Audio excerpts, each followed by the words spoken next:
Liets maar kriegel. Seizoen je zwemfever de Zwanneblom bij Sloppeterp omschreeuwen kennen.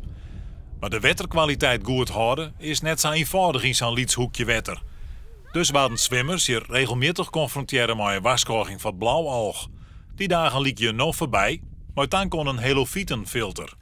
De Wermonsters nam, één keer in de 14 dagen. En alle keren zit me weer in spanning van wat we er over uitkomen, verkeerd ja dan nee.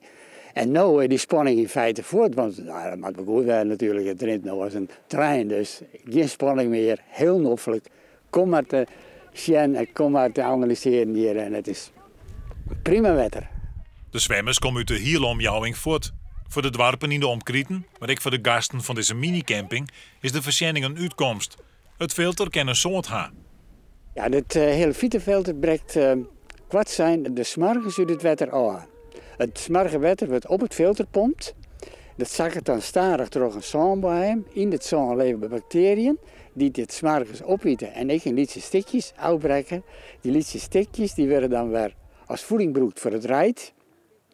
En daarmee is het wetter dat het onder het filter komt skin. En dat is hier ook goed te zien. Maar om er nou zelfs in te doeken? Nee, dat heb ik er niet in. Nee, ik heb een handicap. Ik ben bang voor koud wetter. Is het wetter hier zo koud dan? Nou, op de poortje bij je net, maar als de dieper komt, 20 kilometer, daar is het in mijn beleving verhip te koud. Gelukkig is dat net voor elke nie een probleem.